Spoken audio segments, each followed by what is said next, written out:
The objective of this project was to create a model of a jet engine using CAD. The project was selected to enable me to develop a deeper insight into propulsion engineering through research and computer-aided design. This was executed through researching how the Brayton cycle is integrated into jet engines, how they work, and how they are designed. There are many diagrams available that display the basic principles of jet engines, but CAD models typically seem to consist of much greater detail as they can be drawn based on existing engines. The model created considers some of the researched characteristics as well as some simplifications, so the model conveys engine features with reduced complexity while still maintaining realistic elements where possible to present practical information. The model can also act as a baseline to be improved upon through additional research and design development. The Brayton cycle is a thermodynamic cycle used to analyze and predict the performance of gas turbine engines. The ideal Brayton cycle can be modeled as a closed system where air is recirculated through a heat exchanger, but jet engines that implement this cycle usually operate as an open system. Between stage 1 and 2 involves isentropic compression. Ambient air passes through the inlet and then enters the compressor. In the compressor, it is pressurized and the temperature is raised.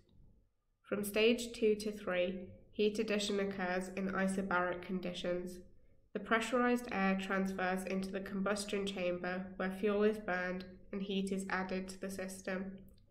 Although the temperature of the air rises, the pressure of the air remains unchanged. Isentropic expansion occurs from stage 3 to 4. The pressurized, high-temperature air enters the turbine and the air expands. The air decreases in pressure and temperature. From stage 4 back to 1, to complete the cycle, heat rejection occurs under isobaric conditions. Exhaust gases leave the turbine in an open system. Realistically, the compression and expansion processes are not fully isentropic. The processes cannot be reversed, but they are adiabatic, which means there is no transfer of heat between the fluid and its surroundings. The Rolls-Royce Trent 700, 800 and 1000 engines were investigated to identify some specifications and the main features involved in jet engines. They are a series of turbofan jet engines that employ the Brayton cycle as an open system cycle. Air passes through each of these engines through a compressor, a combustor, and a turbine, and each of these components directly corresponds to the stages in the Brayton cycle. At the inlet, a large rotating fan draws in air. In a turbofan engine, like the Rolls-Royce Trent engines, some of the air will enter the core, and some air will enter the bypass around the engine. The air that enters the inlet is slowed down before entering the compressor. In comparison, the bypass airflow is accelerated and provides the main thrust from the engine. Foreign objects entering the system have the potential to cause damage to the engine, and this could be detrimental to its function and therefore a hazard to the aircraft. There are often features at the inlet that are made to prevent foreign object damage. Inlet screens can be placed along the duct to block objects from passing into the compressor. Inlet screens are usually a necessity for axial flow compressors that are fitted with aluminium blades as they are more susceptible to foreign object damage. However, there can be some compromises made with adding screens, as they can considerably increase inlet duct pressure loss, are vulnerable to icing, and can fail due to fatigue. Although the screens can be made retractable for aircraft takeoff and icing conditions, this can add further problems including additional weight and possible mechanical failure. Titanium or steel compressor blades can be more useful as they are less susceptible to damage. The compressor does work on the gas to increase its pressure and temperature. An axial flow compressor consists of rows of blades, with each pair of rows known as a stage. Each pair consists of a stator and a rotor. Rotor blades are connected to the shaft and rotate at their operating speed. As they turn, they drive air through the compressor. Stator blades are stationary and fixed to the engine housing. They increase the air pressure and prevent the airflow from continuously spiraling around the compressor axis, keeping it parallel with the axis instead. The diameter of each stage decreases slightly, resulting in the airflow area diverging, so that the air pressure is increased further than the previous stage. The compressor can be compiled of two sections, high pressure and low pressure. Both sections increase the air pressure, but the first section will operate at lower pressure conditions and consists of stages that are larger in diameter. The Trent engines make use of the axial flow design, where the flow of air is parallel to the axis of rotation. In a centrifugal flow compressor, the flow is turned perpendicular to the axis of rotation. These compressors tend to increase the pressure by a higher factor than a single-stage axial flow compressor. However, the advantage of the axial flow design is that multi-stage compressors that are more effective and efficient than centrifugal flow multi-stage compressors can be produced. Fuel is sprayed into the combustor, which mixes with the compressed air and ignites. The ignited mixture catches fire and burns, resulting in the air reaching very high temperatures. As the fuel burns with oxygen in the air, hot exhaust gases are produced. The pressure in the combustion chamber, as noted by the heat addition process in the Brayton cycle, is kept constant. There are several designs used for the combustion chamber: can, cannula, and annular. The can design is the oldest and consists of many individual cylindrical combustion chambers. The chambers are in circular arrangement around the shaft, and each chamber has a fuel injector, igniter, liner, and outer casing. The cannula design has discrete individual chambers that have their own fuel injectors, igniters, and liners, but there is a single annular outer casing. The annular design has neither individual casings nor separate liners.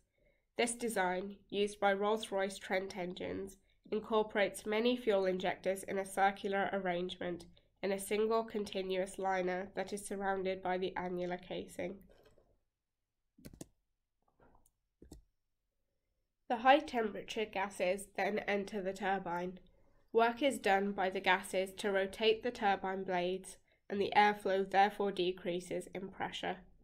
Like the compressor, the turbine can consist of high-pressure and low-pressure stages, but in the turbine, the high-pressure region is prior to the low-pressure region. In a single-spool engine, the turbine rotors are connected to the fan and the compressor rotors by a single shaft, and so the work done on the turbine is equivalent to the work done by the compressor. Since they are connected to the same drive shaft, they rotate at the same speed. For a two-spool design, there are two concentric shafts that spin at different speeds. One shaft will connect the fan and the low-pressure compressor and turbine stages. The second shaft will connect the high-pressure compressor and turbine stages.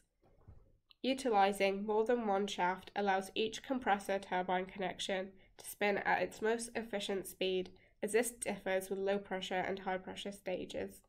Since the low-pressure stages are larger in diameter, they require lower speeds. The Rolls-Royce Trent 700, 800 and 1000 are three-spool engines with three concentric shafts. The engines use intermediate pressure, compressor and turbine stages, which allows further variation in speeds. The turbine typically consists of fewer stages than the compressor. This is due to how the air will flow through the engine. The pressure of the air will decrease across the turbine compared to the air increasing in pressure across the compressor. This means that in the turbine, flow is less likely to separate, so the pressure decrease across each stage of the turbine can be larger and less stages are necessary. In the compressor, if the pressure rises too quickly from stage to stage, the airflow is more likely to separate, and so this is prevented through the addition of more stages, reducing the pressure increase across each stage. Some engines incorporate an afterburner, although they are not typically used in high bypass engines for commercial aircraft, like the Rolls-Royce Trent engines. They are commonly found in low bypass engines for supersonic fighter aircraft. Afterburners significantly increase the amount of thrust produced. In the afterburner, the hot airstream from the turbine and the bypass are combined. Like the combustion chamber upstream, fuel is injected into the airflow, and the mixture is reignited due to oxygen remaining in the air after its initial burning. This second combustion significantly increases the air temperature, which results in a large increase in thrust. An engine without an afterburner would need to be larger to produce a higher mass of exhaust gases and therefore will weigh significantly more. However, there are also design trade-offs involved with using an afterburner, such as the engine having a much higher fuel consumption. Since this fuel efficiency isn't ideal, it is only used for short periods. Thermal efficiency often requires a high overall pressure ratio. The overall pressure ratio that can be achieved has increased over time by improving certain features or introducing new characteristics. Multi-spool engines allow higher pressure ratios to be obtained. This configuration is often utilized due to the pressure ratio being limited by the compression process.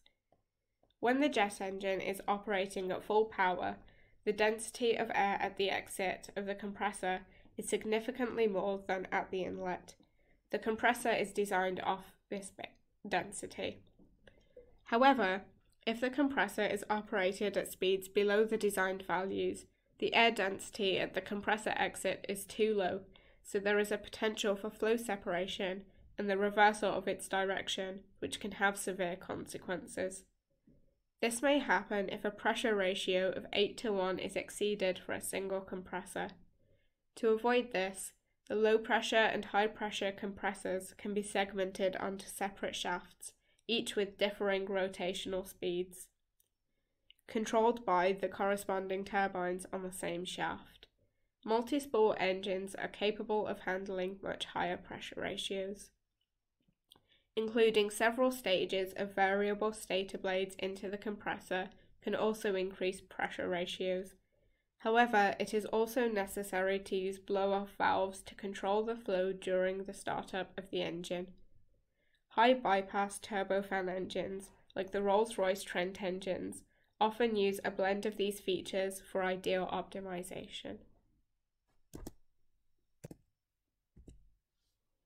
The Rolls-Royce Trent 700, 800 and 1000 all apply the 3-spool design. This configuration requires a much higher pressure ratio compared to a 2-spool design, in which the pressure ratio is more moderate. The implementation of the third shaft will overall increase the thermal efficiency of the jet engine. Thermal efficiency can also be improved by reducing aerodynamic losses, and one way of doing this is by introducing blisks. The Rolls-Royce Trent 1010 incorporates blisks into its compressor stages. Blisks are composed of both rotor blades and discs, and generally have improved aerodynamic characteristics over standard compressor blades, as well as weighing less. Other factors can also increase the overall pressure ratio, including material improvement and the compressor blade structure. The CAD model created is based on a single-spool jet engine. The single-spool configuration was one of the simplifications considered for the model, as it demonstrates the fundamental features of a jet engine and how they operate without introducing complex features. The model implements the stages of the Brayton cycle: the compressor for isentropic compression, a region for the combustion chamber to display isobaric heat addition, the turbine for isentropic expansion, and the exit downstream of the turbine for isobaric heat rejection. Part of the housing and nacelle have been cut out to expose the internal components of the jet engine for clarity. Some of the dimensions chosen were based on the Rolls-Royce Trent engines, including the length, the fan diameter, and the number of fan blades. The compressor and turbine rotor dimensions were loosely estimated based on the Trent cross-section images and were drawn to an appropriate scale. Other components drawn include the inlet cone, the inner housing encasing the engine, the nacelle, and the exhaust cone. More details were also considered, such as the change in diameter of the compressor and turbine rotors, the blade cross-sections, and the twist in each of the blades. The fan, compressor, and turbine blades were drawn with differing cross-sections. These cross-sections would realistically differ to optimize their performance. Throughout the project, certain elements that would add realism to the design to provide a clear representation of a jet engine were considered. Basing some of the dimensions of the model on the Trent engines has provided realism to the design by presenting a similar practical scale.